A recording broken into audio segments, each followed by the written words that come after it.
ভালো, যারা globally competition করার মধ্যে স্কিলফুল হবে, তাদের জন্য কিন্তু যেমন কাজের অভাব নেই, তাদের কিন্তু কোনো অসুবিধা হওয়ার কথা নেই।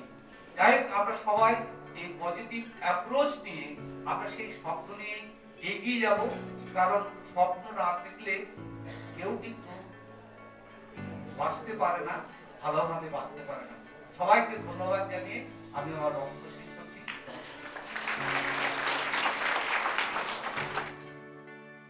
অসংখ্য ধন্যবাদ স্যারকে। শিক্ষা হলো সভ্যতার রূপায়ণ। আমরা সমস্যার কথাও শুনলাম, আশার কথাও শুনলাম। এই ওয়েবসাইট নতুন ভাবে আজকে আমাদের সামনে আসলো, তার জন্য একটা জোরে হাততালি।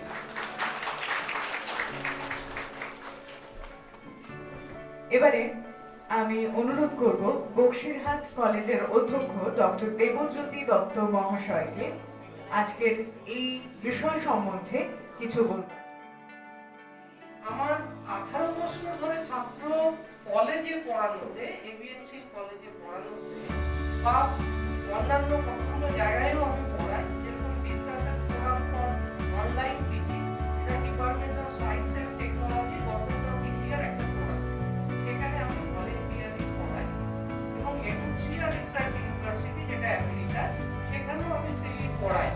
এই দুটো জায়গায় পড়ানোর পর যেটা আমি পারসেপশন বুঝেছি, সবার আগে ইদানিং স্টুডেন্ট বা ট্রেনি, তাদের মধ্যে সবচেয়ে আগে যেটা একটা বড় ফ্রাস্ট্রেশন অ্যাবাউট দি ফিউচার, সেটা মূলত এই স্লাইডে হাইড করেছি।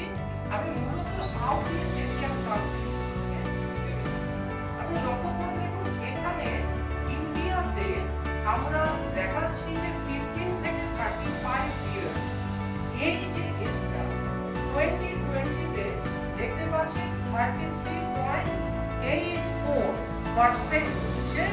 এক্ষেত্রে আমরা ইউথ পপুলেশন, আমাদের থেকে যদি বলি বেশি কোথায়, বেশি রয়েছে হচ্ছে বাংলাদেশে, এবং একই সঙ্গে দেখতে পাচ্ছি অনেকে বাড়িতে আছে দেখেছিলেন। এখন ওনার বক্তব্য হচ্ছে what the kids are learning today, what the kids are learning today will soon be irrelevant and or redundant. যেগুলো আমরা শিখছি, বর্তমানে যেগুলো আমরা শিখছি, সেটা কদিন পরে এটা রিডান্ডেন্ট বা ইররেলিভেন্ট হয়ে যাবে। এটা বাস্তব মূল্য নেই, বাস্তব কোনো ইউজফুলনেস নেই। এই ধরনের তিনটে কথা দিয়ে আমি আমার বক্তব্য চেষ্টা করলাম। আর একটা ঘটনা যেটা আমি বলেছিলাম কোশ্চেনটা, সেটা হচ্ছে এডুকেশন কি আদৌ দেওয়া যায়? Can we import education? কোন একটা ব্যক্তি কি আমরা কি আদৌ এডুকেট করতে পারি? কোশ্চেন। এইখানে যে ব্যাপারটা বেরোয় আসছে, আপনারা সিম্পল এই চিন্তা করে দেখুন যে বর্তমান এই সময় যারা বিখ্যাত ব্যক্তি, তারা কি আদৌ এডুকেটেড? তারা কি বিএ, এমএ, পিএইচডি? আমি চাইলে যা খুশি করতে পারি না, যেটা আমার ছাত্রদের উপর ইম্প্যাক্ট করে, যার জন্য 20 বছর ধরে আমার ফ্যামিলির থেকে অনেক কথা শুনতে হয়, যেটা আমি অনেক কাজই করতে পারি না। আমি ক্লাসে বলছি মদ্যপান নিষেধ, বাইরে থেকে আমি খাচ্ছি, আমি বলছি ধূমপান নিষেধ, ক্লাস থেকে বেরিয়ে যাচ্ছে স্যার সিগারেট খাচ্ছি, কি লাভ?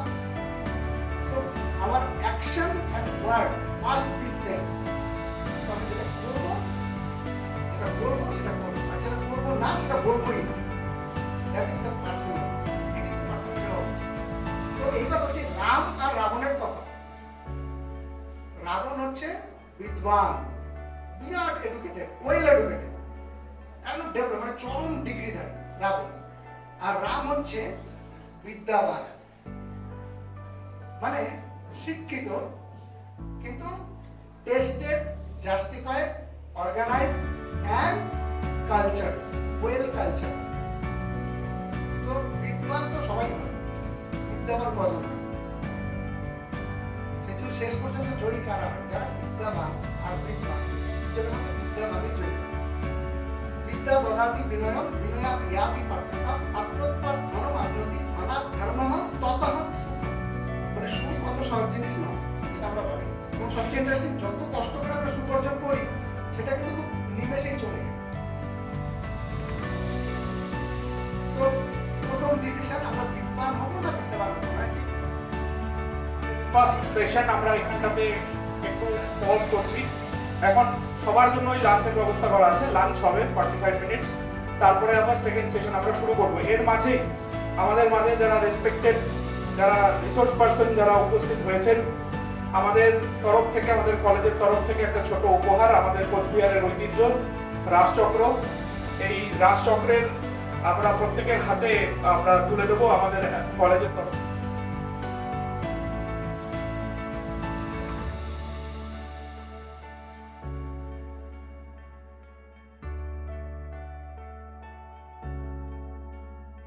কেমন থাকা দরকার যে আমার সামনে যে পরীক্ষাটাই হবে সেই পরীক্ষাটাই কোয়ালিফাই করব। আমি একটা জাস্ট উদাহরণ দিচ্ছি। আমি ক্লারিক্যালি চাকরি পেতে চাই, পিএসসি লোয়ার ডিভিশন ক্লার্ক। আমি বিরাট কোন পরীক্ষার কথা বলছিলাম, PSC lower division clerk, general arithmetic, general English, general science, general knowledge, current affair, এর বাইরে কোনো প্রশ্ন আছে?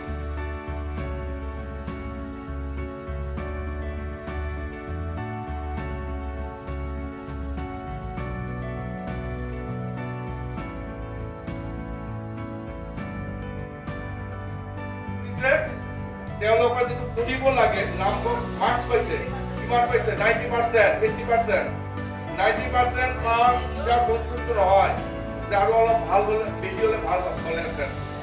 এই যে মাৰ্কছৰ যিটো প্ৰতিযোগিতা এইটো আছে, কিন্তু তাৰ লগতে যে আমাৰ জানিব লাগে, বিষয় সম্পৰ্কে নলেজ অৰ্জন কৰিব লাগে, এই টেন্ডেন্সিটা দিন দিন যিটো কমি গৈছে, এইকাৰণে এইটো ষ্টুডেণ্টৰ উচিত তেওঁলোকৰ যাতে মোবাইলৰ যিটো ডিজিটেল আৰু মোবাইলৰ ব্যৱহাৰটো ইউজটো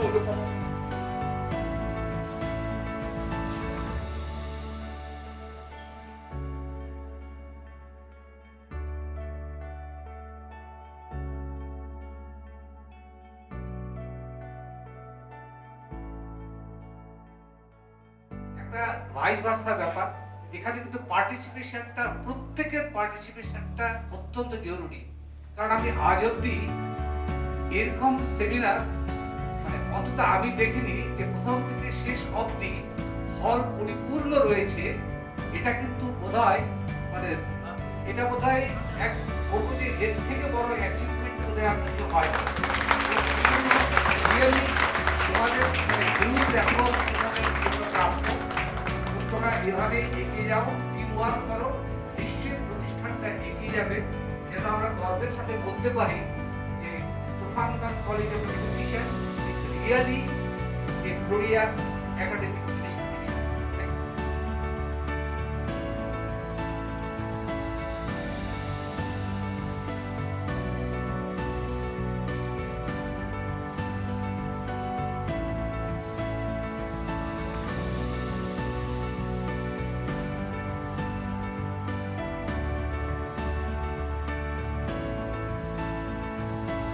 আশা করি ভবিষ্যতেও আমরা এরকম ধরনের জ্ঞান সমৃদ্ধ হবো আপনাদের কাছে। তারপরে আমি ধন্যবাদ জানাতে চাই এখানকার প্রিন্সিপাল টিচার যাদের নিরলস প্রচেষ্টায় এখানটায় হার্ডওয়ার্ক আর ডেডিকেশনের দিয়ে আমাদের কলেজটাকে অনেক দূর এগিয়ে নিয়ে যাচ্ছে এবং আজকের সেমিনারকে সাফল্য। Last but not the least, স্টুডেন্টদের আমি কি বলবো, স্যাররা যেইভাবে বলে গেল আজকে সারাদিন ধরে, আমি তো ভাবছি যে মোটিভেশনাল টকই হলো। মানে টিচার হিসেবে আমি দেখছি না, মোটিভেশনাল স্পিকার না সবচেয়ে বেশি। কিছু আমি তোমাদের কিছু বলার নেই, খালি এতটুকুই বলবো, let's keep staging dreams, breaking barrier. আমরা চলে যাচ্ছি। আমাদের মাঝে উপস্থিত রয়েছে সোহেল আক্তার। সোহেল আক্তার প্রথম তার পেপার প্রেজেন্ট করবে এবং পরবর্তীতে যারা রয়েছে সহেলি চৌধুরী, সাথী বসাক, তোমরা প্রস্তুত থাকবে। সোহেল আক্তারকে আমি ডেকে নিচ্ছি তার পেপার প্রেজেন্ট করার জন্য। Cultural homogenization. When there is globalization of education system and curricula, local customs and traditions may disappear if students are not aware of their cultural identity. Politically, কলিংয়ে ব্যস্ত, তারা কেন আমরাও অনেকে ব্যস্ত, সবাই, তাই তো তার ফলে তাদের অ্যাটেনশন স্প্যান রিডিউসড হচ্ছে। ঠিক আছে, অ্যাটেনশন স্প্যান রিডিউস তো হচ্ছে, তার উপরে যেটা হচ্ছে যে তাদের ইনফরমেশন ওভারলোড, যেটা প্রথম পয়েন্ট ইনফরমেশন ওভারলোড, সেটা হচ্ছে এই জিনিসটা কি, যে কনস্ট্যান্ট নোটিফিকেশন আসছে, চারদিক থেকে ইনফরমেশন পাচ্ছি, ফলে মাথায় ইনফরমেশন ওভারলোড, যার ফলে আমাদের স্লিপ ডেপ্রাইভেশন হচ্ছে, মানে ঘুমের ঘাটতি হচ্ছে। বোঝা গেল? Critical thinking. হ্যাঁ, ক্রিটিক্যাল থিঙ্কিং এর ডেভেলপমেন্ট হবে সোশ্যাল মিডিয়ায়, কারণ এত তথ্য আমরা পাচ্ছি, যদি সঠিকভাবে সেটাকে কাজে লাগাতে পারি তাহলে কিন্তু সোশ্যাল মিডিয়া খুব খারাপ জিনিস নয়। আমাদের জানতে হবে কোনটাকে আমরা নেব আর কোনটাকে আমরা নেব না, আর এখানেই ক্রিটিক্যাল থিঙ্কিং এর কাজ। তারপরে কি increases creativity and problem solving. হ্যাঁ, ক্রিয়েটিভিটি, সৃজনশীলতা তো আমাদের বাড়াতে হবে, এবং কি করতে হবে যে আমরা কিভাবে কোন সমস্যায় পড়লে সমস্যা থেকে বের হবো সেই দক্ষতাটা আমাদের